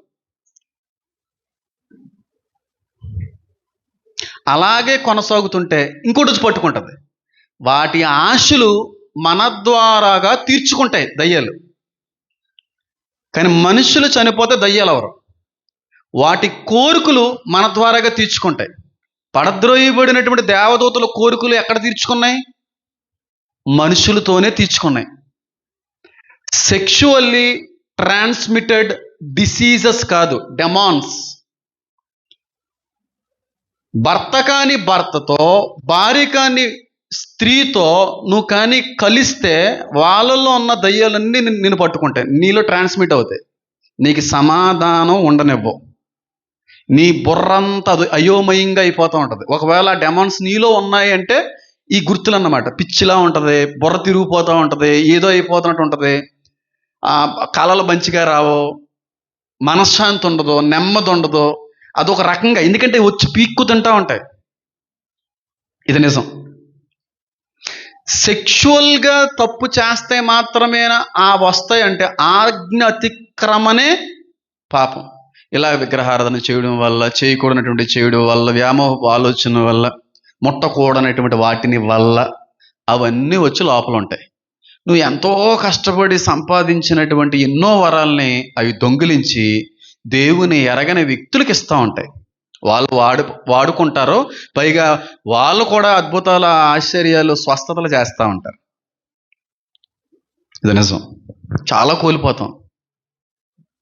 వ్యభిచరించకూడదు అని దేవుడు అన్న మాటలో చాలా మంది పాపమే మాత్రమే చూస్తూ ఉంటారు. కానీ ఆ ఒక్క దానిలో ఎన్నో దయ్యాలు వచ్చి పడిపోతాయి మీదకి. నేను చెప్తున్నా, ఇది పచ్చి నిజం. వ్యామోహపు ఆలోచనే వ్యభిచారం అన్నాడు. అందుకే ఆ ఆలోచన వస్తేనే వస్తాయి మీదకి, వాటికి అవకాశం ఇస్తానే. పోర్నోగ్రఫీ వచ్చేస్తాయి, అన్డౌటెడ్లీ వచ్చేస్తాయి లోపలికి, తిష్ట వేస్తాయి. బాగా ఉపవాసాలు ఉండి ప్రార్థన చేస్తే పోతాయి, మళ్ళీ ఖాళీగా ఉంచా మళ్ళీ వస్తాయి. Sexually transmitted demons. ఇది నిజం. నిజం. బైబిల్ పట్టుకొని మళ్ళీ చెప్తాను అన్నమాట. నిజం. మేము నమ్ముతున్నామండి అన్న వాళ్ళు ఒకసారి హల్లెలూయా చెప్పగలరా? పాపం మనిషిని విడిచిపోదు. మన ఆత్మని పాడు చేస్తూ ఉంటాయి, స్పిరిచువల్గా ఎదవకుండా పాడు చేస్తూ ఉంటాయి. సెక్షువల్గా కలుస్తుట వల్ల చాలా పెద్ద పాపం. అది చాలా పెద్ద పాపం. ఈ భర్త కానీ వేరే భర్తతో అఫైర్ వచ్చేస్తాయి, వాళ్ళు అన్నీ మనకు వస్తాయి.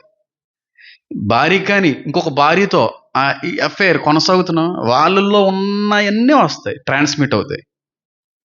అన్డౌటెడ్లీ కోల్పోతుంటాం. నమ్ముతున్నారా మీరు? ఎంతమంది నమ్ముతున్నారు?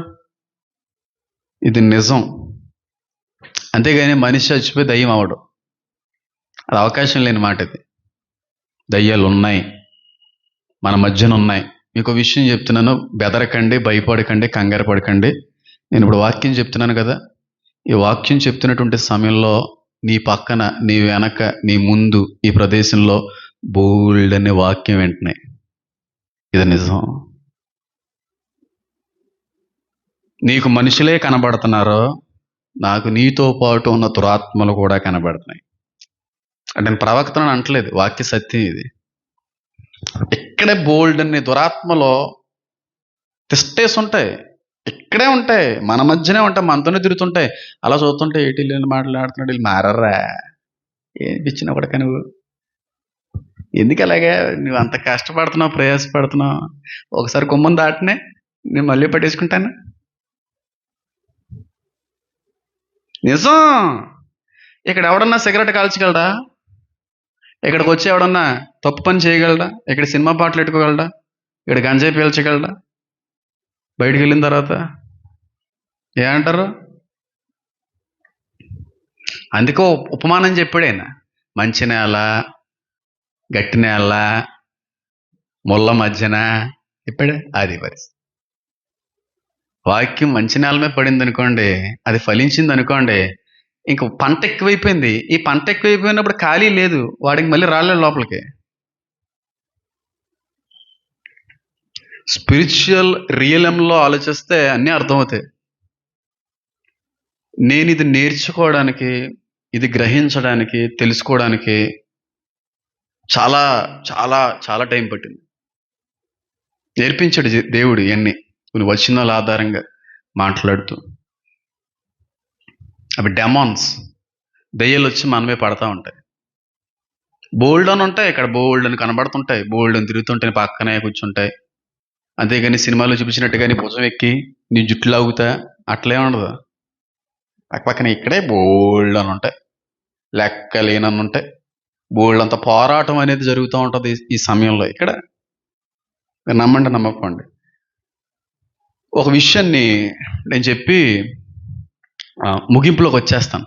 ఎక్కువ మాట్లాడాలి కానీ ఎక్కువ వెళ్ళిపోతే మళ్ళీ అది మంచిది కాదు, ఇబ్బందులు కూడా దారితీస్తే కనుక నేను చెప్పను. ఎంతవరకు చెప్పాలో అంతే చెప్తాను.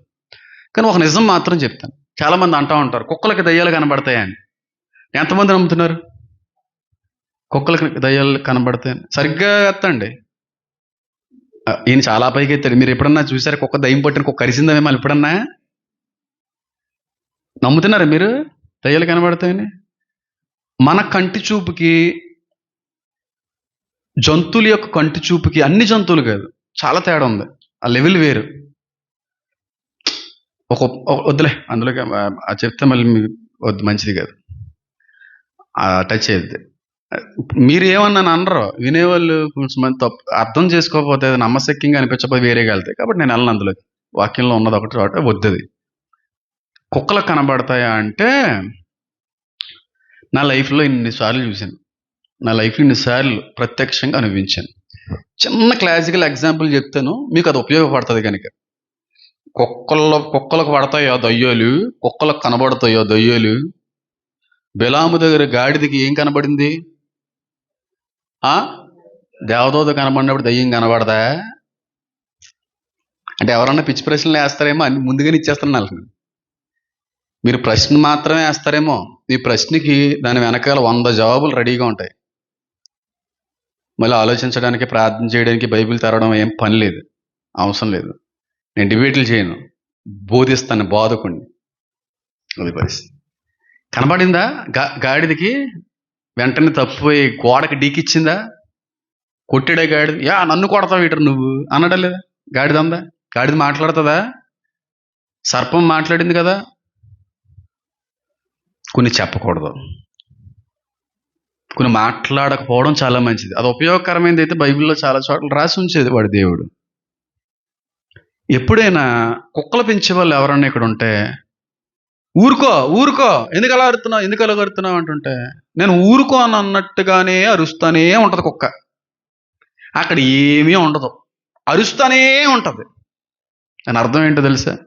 ఒకటే, దానికి హెల్త్ ఇష్యూ ఉంది, ఇంటర్నల్గా దానికి ఏది ఇష్యూ ఉంది. దాని అరుపు వేరేగా ఉంటుంది. కుక్కలు నా దగ్గర ఎన్ని కుక్కలు పెంచాను ఇప్పటికి? 500 కుక్కల పై పెంచి ఉండొచ్చు నేను. అలా చాలా పెంచాను. 500 నేను అనొద్దు కానీ చాలా పెంచాను. దాని మీద స్టడీ చేశాను, పెద్ద పెద్ద వెటరన్స్తో తిరిగాను నేను. దీని మీద అనుభవాలు మీకే తెలుసు. నా కుక్కలతో ఉన్న అనుభవాలు, ఆ స్టడీ ఏంటనేది, ఆ జ్ఞానం ఏంటనేది. అరుస్తూ ఉంటాయి కుక్కలు పెంచిన వాళ్ళు. ఎవరన్నా ఇది చూసారా? ఏమీ ఉండదు, కాకి ఉండదు, పాము ఉండదు, కప్ప ఉండదు, నథింగ్. బట్ అరుస్తూ ఉంటాయి. అది ప్రక్కన పెడదాం. ఎప్పుడన్నా కుక్కని గొలిసేసి గదిలోపలికి కానీ ఇంట్లోపలికి కానీ తీసుకొస్తున్నప్పుడు, నేను రాను బలవంతంగా ఆగిపోతుంటుంది. ఎప్పుడన్నా కుక్క చూసారా? ఎక్కువ ఎక్కదు. గదిలోకి రా, ఈ గదిలో కడతాను, రాదు, అంటది. ఎప్పుడన్నా చూసారా?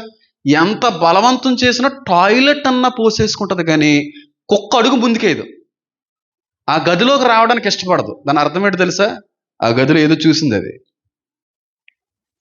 ఆ ఇంట్లో ఏదో కనబడుతుంది, దానికి భయం వేసింది, దానికి రాదు. ఇది నిజం. నమ్ముతున్నారు, నమ్మట్లేదా? మీ కుక్కలు ఎప్పుడన్నా ఉంటే, ఎప్పుడన్నా జరుగుతుంది. నా జీవితం బోల్సారి జరిగింది. ఎంతలా రామోవే అంటారు కానీ రాదు, చూసేసింది అప్పటికే. అది మనకు కనబడినటువంటి ఆత్మల లోకంలో మనం బతుకుతున్నాం అంటే మీరు నమ్ముతారా? మనకు కనబడినటువంటి ఆత్మలు మన చుట్టూ తిరుగుతున్నాయంటే మీరు నమ్ముతారా? ఇది నిజం. ఈ స్పిరిచువల్ రీలంలో శరీరులుగా ఉన్నది మనం. మనకు కనబడిన ఎన్నో ఆత్మలు మన చుట్టూ ఆవరించి ఉన్నాయి. మనల్ని పట్టకుండా మన భక్తి, మన పరిశుద్ధత, మన ఆత్మీయత కాపాడుతూ ఉంటుంది. దేవుడు మన కొరకు నియమించినటువంటి దేవుని దేవదూతలు కూడా నీ పక్షాన్ని పోరాడుతూ ఉంటాడు. నువ్వు వీక్ అయిపోతే స్పిరిచువల్గా అవి బంధించబడతాయి. ఇంకా చచ్చి వరకు నీ పరిస్థితి వేరే లెవెల్ ఉంటుంది. నువ్వు ఆడదాన్ని చూసి సొంకారు చేసుకుంటున్నావు అంటే నీ వచ్చేసి పూర్తిగా తెస్తేసేసింది అని అర్థం. అది నువ్వు చచ్చిపోతే ఎక్కడికి వెళ్తావో నీకే తెలియాలి.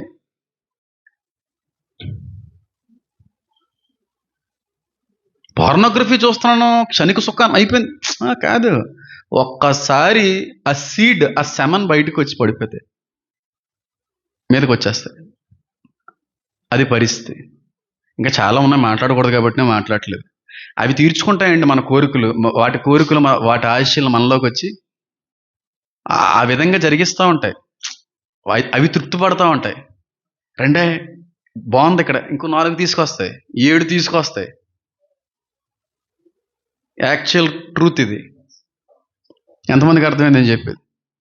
కాబట్టి ఈ ఈ అగాధము తెరవబడిన తర్వాత బయటకు వచ్చేటువంటివి ఏంటి అంటే, మళ్ళీ చెప్తున్నాను,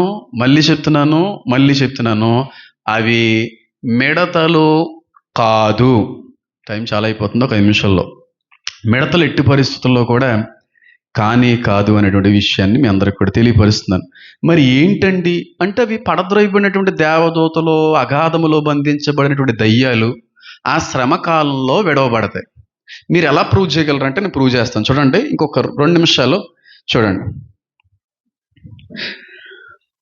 6వ వచనం నుంచి, ఆ దినములలో మనుష్యులు మరణమును వెతుకుదురు గాని అది వారికి దొరకనే దొరకదు. చావవలెనని ఆశపడుదురు గాని మరణము వారి యుద్ధ నుండి పారిపోవును.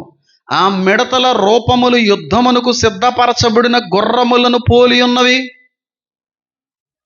గుర్రం అంటే అంత వేగవంతంగా, అంత స్టేబుల్, రెడీగా ఉన్నాయి, అంత సాలిడ్గా ఉన్నాయి, గట్టిగా ఉన్నది. గుర్రం ఎలా గట్టిగా ఉంటుంది అలా ఉన్నాయి, బలిసిపోయి ఉన్నాయి.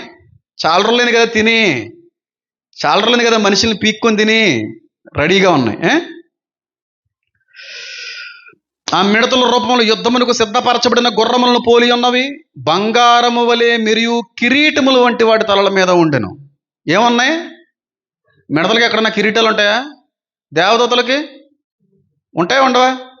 ప్రధానులు అన్నాడా లేదా దేవదూతని?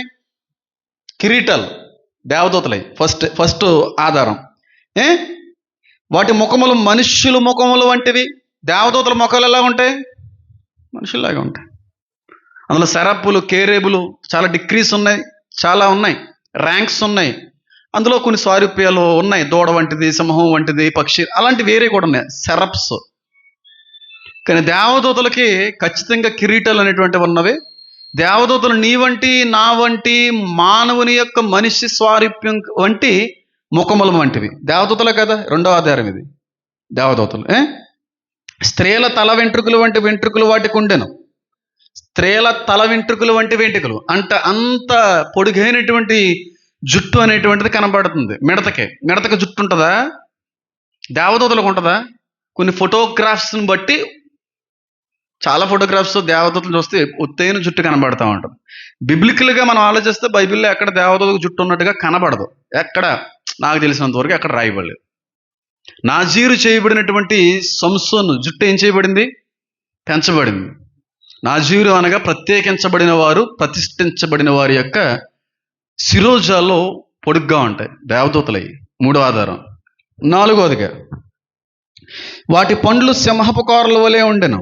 నేను చెప్పాను కదా, ఇనుపు మైమరుపులు వంటి మైమరుపులు వాటికి ఉండెను. ఇది దానియేలు గ్రంథంలో చూస్తే మనకు అర్థమైపోతుంది. లైట్నింగ్, వాటి వాయిసే థండర్, లైక్ ఏ థండర్ అంటాడు ఆయన. ఒక మెరుపు వంటి స్వరం నాకు వినబడింది అంటాడు. అవి పోలుస్తూ మాట్లాడుతున్నాడు ఇక్కడ. తర్వాత రెక్కలు, వాటి రెక్కల ధ్వని యుద్ధములకు పరిగెత్తినట్టు విస్తారమైన గుర్రప్రదల ధ్వని వలె ఉండెను. వాటికి ఏమున్నాయి? రెక్కలు ఉన్నాయి. కేరేబులకి రెక్కలు ఉంటాయా? కేరేబులు యెహెజ్కేలు గ్రంథంలో కేరేబుల్ని చూశాడు ఆయన. వాటికి రెక్కలు ఉన్నాయా లేదా? ఎన్నేసి రెక్కలు ఉన్నాయా అన్నదే బైబిల్లో? 6. దేవదూతలకు రెక్కలు ఉంటాయా ఉండవా? దేవదూతలై తేళ్ల తోకల వంటి తోకలను, కొండ్లను వాటికి ఉండెను. 5 నెలల వరకు వాటి తోకల చేత మనుషులకు హాని చేయుటకు వాటికి అధికారం ఉండెను. పాతాళపు దూత వైటిపైన రాజుగా ఉన్నాడు. హెబ్రీ భాషలో వానికి అబద్దోన్ అని పేరు, గ్రీసు దేశపు భాషలో వాని పేరు అపోలియోను. దేవదూతలు అయితే వాటికి తోకలు లేవు కదా. తోకలున్న దేవదూతలు ఎప్పుడన్నా చూసారా? చూసామండి అన్న వాళ్ళు చేతులు ఎత్తండి. సినిమాటిక్గా కూడా ఎప్పుడు ఎవరో చూసి ఉండరు, కానీ తోకలు ఉన్నాయి కదా. మిడతకు తోక ఉంటుంది కదా, కొండు ఉంటుంది వెనకాల, చూసారా? చిన్నది ఉంటుంది. కాబట్టి మిడతే అంటారు. కాదు అసలు కాదు. ఇక్కడ హెబ్రీ భాషలో దానికి అబద్దోన్ అని పేరు, గ్రీకు దేశ భాషల్లో అపోలియోను అనే పేరు కూడా ఉంది. అంటే వాటి మీద అధికారిగా ఉన్నవాడు వాటిని నడిపిస్తున్నాడు. దేవదూతలు అధికారులు ఉన్నారు, ప్రధానులు ఉన్నారని చెప్పాను కదా. వాటికి ఒక నాయకుడు ఉన్నాడు. బబులోను చరిత్ర కాలంలో కానీ, అస్సిరియల చరిత్రలో కాలంలో కానీ ఒక దేవత ఉండేది. ఆ దేవత పేరు పజాజు. పజాజు అని ఒక దేవత. ఆ దేవత యొక్క ప్రతిమ ఎలా ఉంటుందంటే మనిషిలాగే ఉంటుంది. రెక్కలు ఉంటాయి, కొమ్ములు ఉంటాయి, సింహపు కోరలు వంటివి ఉంటాయి. ఆ పజాజు ఏంటో కాదు కానీ పడద్రోయబడిన దేవదూతలు ఒక దేవదూత, లీడింగ్ దేవదూత. అది నేను పెద్ద వీడియోలు చేసి పెట్టాను. ఎండింగ్లో దాన్ని యాడ్ చేసే ప్రయత్నం చేస్తాను, మీరు చూడొచ్చు. అక్కడ వరకు బాగానే ఉంది, కానీ తోకలు ఉన్నాయండి సార్, తోకలు ఉండకూడదు కదా దేవదూతలకి అని మీరు అనుకోవచ్చు. స్త్రీలకి కొంచెం ఇబ్బందికరంగా ఉండొచ్చు నా యొక్క మాట, కానీ ఉన్న విషయాన్ని మాట్లాడకపోతే దేవుడు నాకు నేర్పించింది, నాకు బయలుపరిచింది వ్యర్థమైపోద్ది. టెయిల్స్ అని ఉంది తెలుగులో, టెయిల్, ఇంగ్లీష్లో టెయిల్ అని ఉంటుంది తోకని. గ్రీకులో తోకని ఆరా, ఆరా అని పిలుస్తూ ఉంటారు, ఆరా. హీబ్రూలో తోకని జెనీవా అని పిలుస్తూ ఉంటారు. జెనీవా అని అంటే బట్ అని అర్థం, సీట్ అని అర్థం. దానికి ఇంకొక అర్థం ఏంటంటే ఇలా ఒకండి, పురుషాంగం అని అర్థం. వాటితో 5 నెలలు మనుష్యులను ఏం చేస్తాయి, ఏం చేస్తుందనుంది, చదవండి ఒకసారి. 5 నెలలు ఏం చేస్తాయనుంది?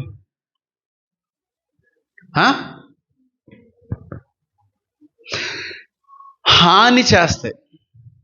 హాని, హాని అనేది కొంచెం డీప్ ట్రాన్స్లేషన్లోకి వెళ్తే అడీనియో అనే పదం ఉపయోగించబడింది. దాని అర్థం ఏంటి అని అంటే దైవానికి వ్యతిరేకమైన, ఇంకొక మాటలో చెప్పాలంటే ఆజ్ఞ అతిక్రమణతో కూడిన పాపం చేస్తాయి.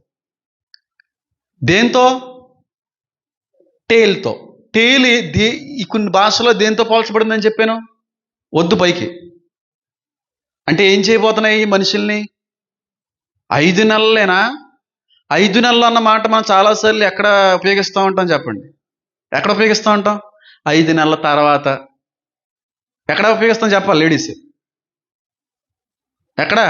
కోడలు గారిని అత్తారింటికి పంపించేటప్పుడు 5 నెలల గర్భం వచ్చేంత వరకు ఎవరికి అంతే చెప్తాను, ఇంకెక్కువ చెప్పను నేను.